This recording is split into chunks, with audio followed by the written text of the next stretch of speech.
Sekar Gadung terus maju.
Sekar Gadung Indonesia.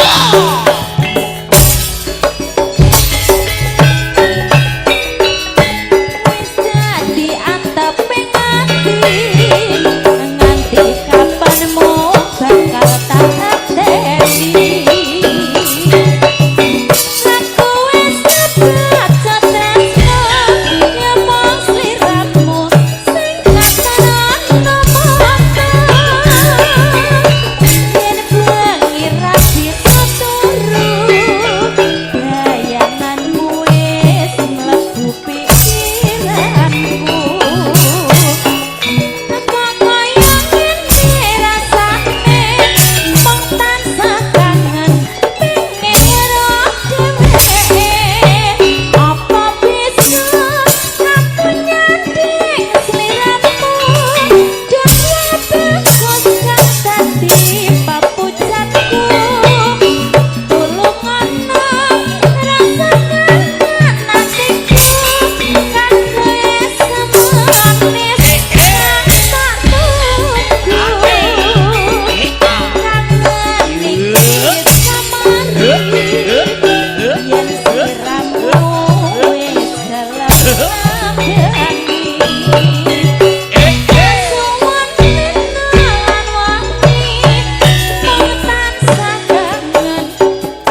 Sekar Gadung Indonesia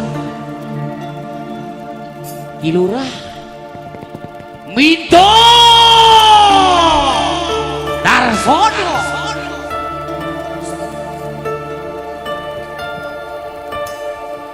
ceritane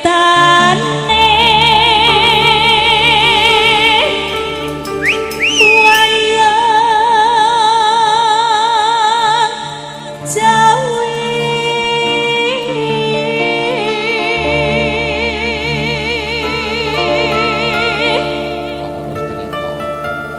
heng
nyuwun marang Gusti ndonga mring Kang Kuwasana.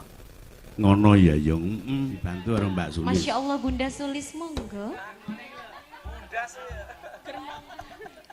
Lek Kiki rada ngeyel, lek Sulis kuwi cara wong Tiban senengane tadah. Manut Pak kula Pak. Manut. Nggih, ngaturaken wilujeng dalu Mak Cangi Mbak. Nggih, wilujeng dalu Mbak Sulis. Nggih, ngaturaken wilujeng dalu dumateng sedaya pamreksa sedaya. Pamreksa. Ngapunten menika sami serantalan menika amargi kula menika wareken mangan tahu Kediri, Pak. Nggih. Tahu Kediri iki pancen yo gurih tenan. Kuwi sik tahu Kediri rong tahun iki. Wah, jan wis elok. Jenengan niku kaken tempe wonten Trenggalek kalau wingi lho, Mbak. Oh, gak. Loh. Endi? Lah mambengi subuh kaken makan tempe. Mambengi ya subuh. Nganggo bawa ya nak tembange ali-ali nganggo patete songo. Nah. Dibawani langgam ali-ali iki tembang ki suwe ora diaturke.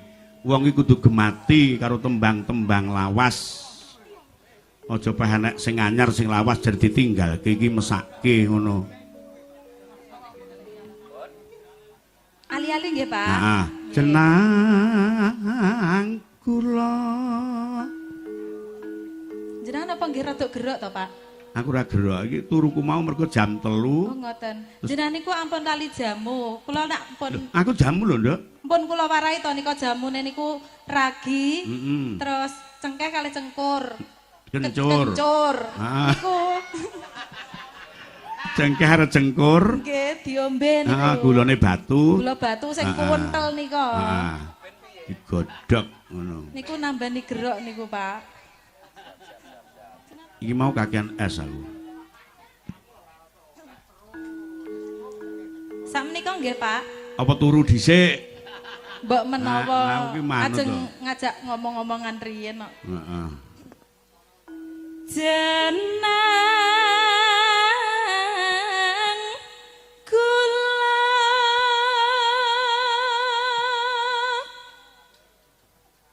kelali aja lali. Bagus. Gelali aja lali.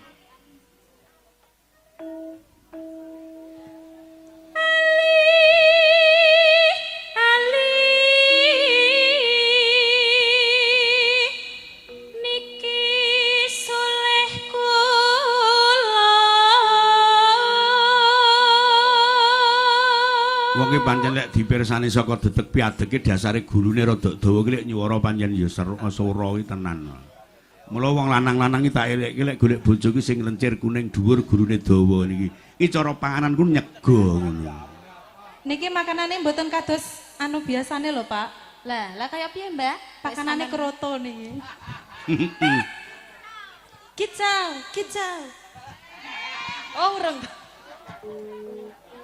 Aja dianggap sepele.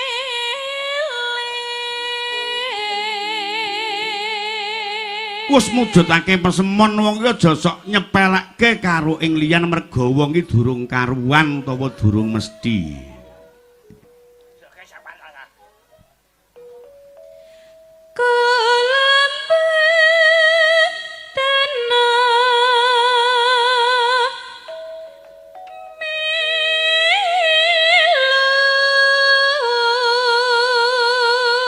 Tur nek disawange anggere nyuwara tek swara petit niku bokonge rada nyedit-nyedit titik ngono ya. Oh, kudu ngene. Kicau. Urung aku tunjuke ta itu ya. Terkontrasepsi. Terkontaminasi, Pak. Nyapa to aku pancen pengen terkontrasepsi kok nyapa. Terkontaminasi ki lek awakmu aku terkontrasepsi. Among ati tansah go Deli. deli Deli.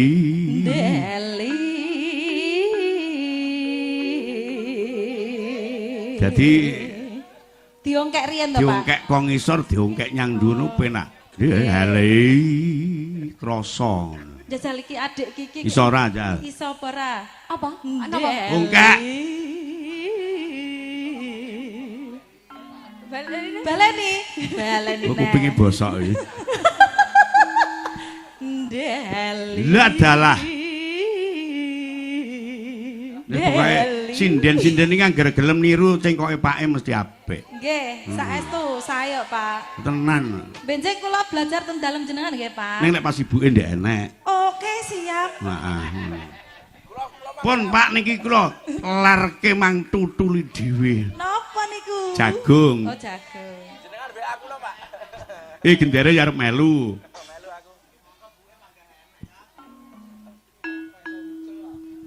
Yen dadi lara gelo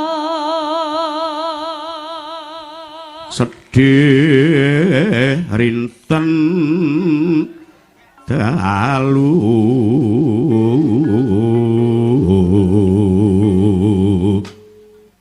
ketok-ketoken kewala Mas Plenting. Dalem-dalem sayang. Oh, senes bojone nggih mboten purun nyawri to, Pak. Ayo. Anu napa? Niki gadah pasangan piyambak-piyambak menawi Mas Plenting menika pasanganipun Mbak Lilis. Nah, menawi Mbak, sama ndak pengen pasang aku sing ndi ya? Ndi? Ini ya ampun. Aa sentot. Kok aa sentot iki wis kotot lho. Loh, mbok liyane sing isih seger-seger. Emang apanya yang masih sudah kotot? Ya maksudnya iki piyayi wis sepuh ngono lho. Oh. Aa sentot katanya Mbak Sulis kok sudah kotot. Ya tak Hati-hati lho wadah. le mumuni kotat nek ngantek keprotol. Aa sentot. Aa sentot lo masih kuat. Menika sampun keple. Apa nih lo Mbak? Semangatnya itu loh. Oh, semangatnya enggak kayak masih- yang muda-muda ngono kuwi. Gak apa-apa nanti aku semangatin tak jak kicau nemu sih langsung Tapi- dangak. Enggak apa-apa. Nom-nomane Pak Sentot iki kaya koko-koko mbiyen. Ya ampun, percaya deh. Roh. Biyen tau karo ibuku wae. Yo, tipake mboke Mbak Sulis. Lah iya lah aku ya gumun sik mireng iki lho lek jare Mas Sentot iki bojone ibuke Mbah Sulis iki. Lah ngono ki lho Pak. Bar apa ngerayu ibuku genting ngerayu bulekku lho. Janoke kaya lanang-lanang dhewe ngoten iki. Lah apa Mak Dekemi yo meneng ae. Mboten jane.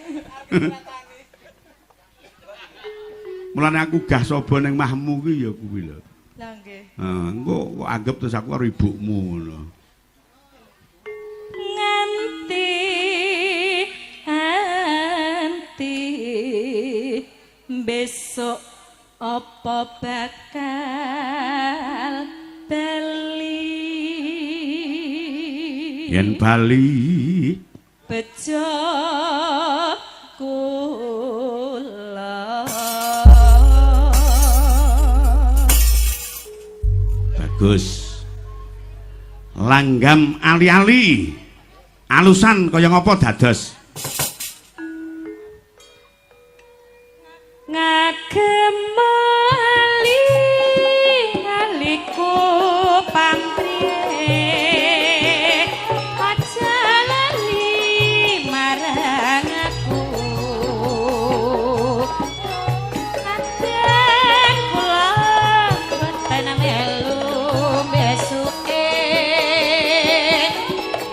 ngono lelabeku Katur Bapak Didik Fajar ingkang wonten Wonokerto. Yo yo. Among tansah damel juwon niki embene kencana pamriye tansah manggiya raharja yen nganti ilang mripat jarene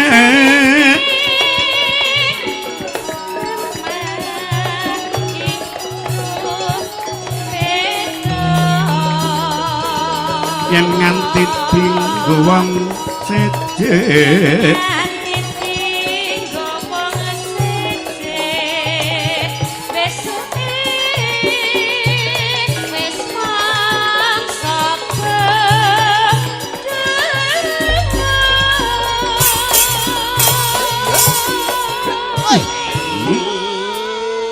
saking lek selaksir.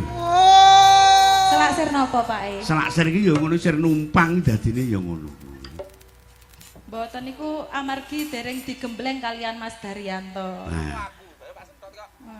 Oh, suhu. Oh, nggih niki tugasnya panjenengan Pak Sentot gembleng Dik Kiki. Aa Sentot gembleng ya besok. Kok iso langsung jalan? Langsung ke inti. Sampeyan ki ngerti lho, ada salah satu rombongan penggembleng ulung ya ada. Piyayine meneng. Sinten, Pak? Keyboard iki Depi. Masya Allah, percados. Mas Depi napa Mas Ebek? Loro ki padha ae kuwi, tumbar tutup. Niku nggih dadi gemblengane dadi, Pak. Sing iso gembleng dadi ki aku. Oh, ngoten.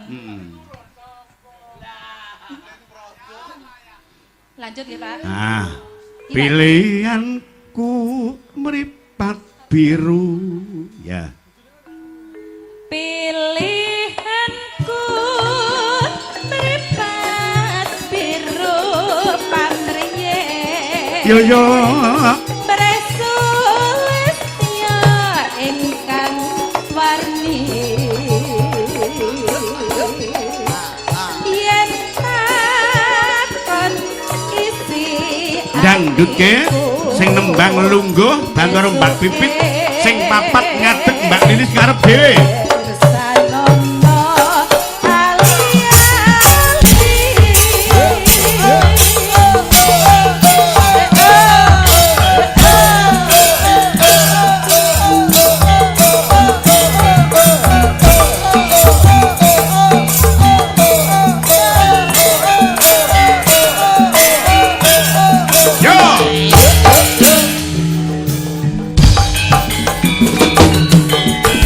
Naga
agama budaya tetep nyawiji. Iya. Mergo agama tanpa budaya kuwi ya kurang luwes.